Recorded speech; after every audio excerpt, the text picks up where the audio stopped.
All right, guys, welcome back to the shack. And today we're going to be talking about one of the accessories that most everybody who has a laser engraver is going to need. Okay, there's a lot of variety in the size, shape, build, material of honeycombs on the market today. I had a company reach out to me, Dadywheels. I hope I'm saying that correctly. But they sell honeycombs, and more specifically, they sell really affordable honeycombs. Now, before you get started and you're like, well, if it's cheap, it's probably not going to work. I've been using one of them for a couple of weeks now, and I've cut hundreds of pieces on this honeycomb.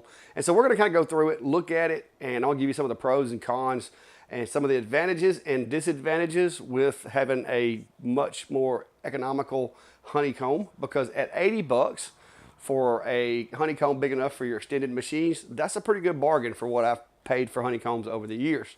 So if that's something you're interested in, stick around and we'll be right back.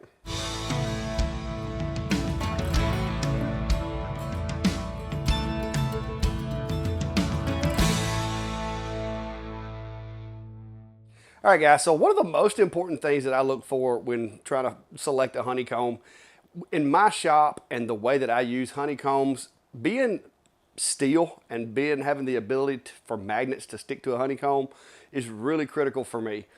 Because not only do I use brackets such as these guys right here for work holding sometimes that have magnets in them, but I also use magnets under the bottom of the honeycomb to hold that honeycomb in position in the enclosure to make sure it's not moving around. That way I get consistency between cuts.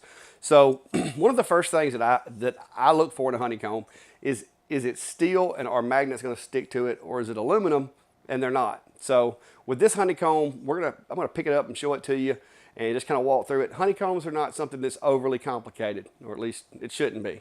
So I'm gonna pick this honeycomb up and we're gonna talk about it, show you the use on it, and what I think so far. So let me grab this guy. All right, guys, so as you can see, yes, it needs cleaning.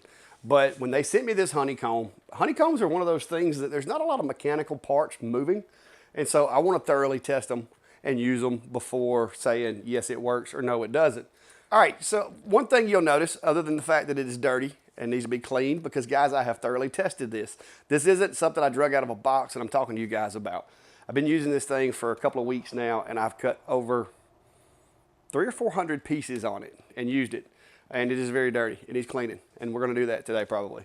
But the thing that I want to point out to you guys is being magnetic, that's a big deal. Not only for the work holdings, but also with any of these honeycombs, rigidity is going to become an issue, because just like a sheet of plywood or anything else that is long and thin, it gets a little structurally challenging to keep that thing solid. So what I like to do, and I'll show you mine because they're still on here, is I use these magnets, okay? I stick magnets under the bottom of the honeycomb.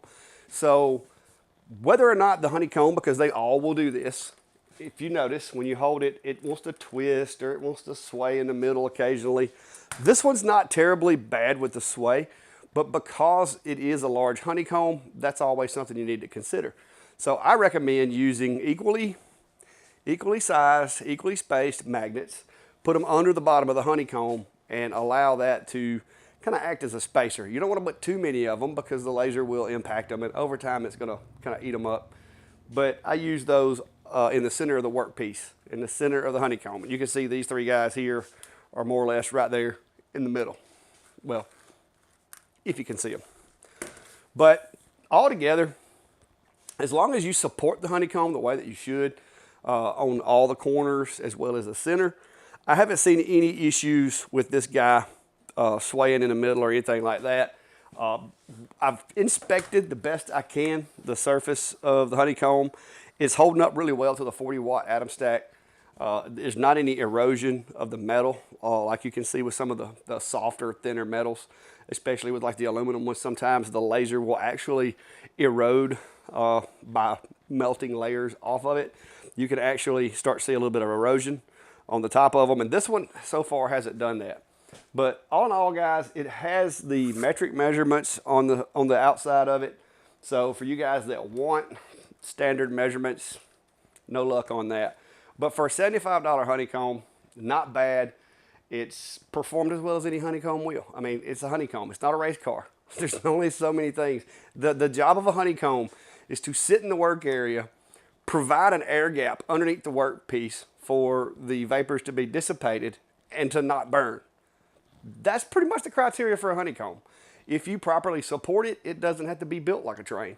And like I said, this one, although it is built fairly sturdy, it's big enough that it still needs to be supported in the center. So Dadywheels asked me to review it, and guys, there's only so much you can say about a honeycomb. I mean, it works, and it's $75.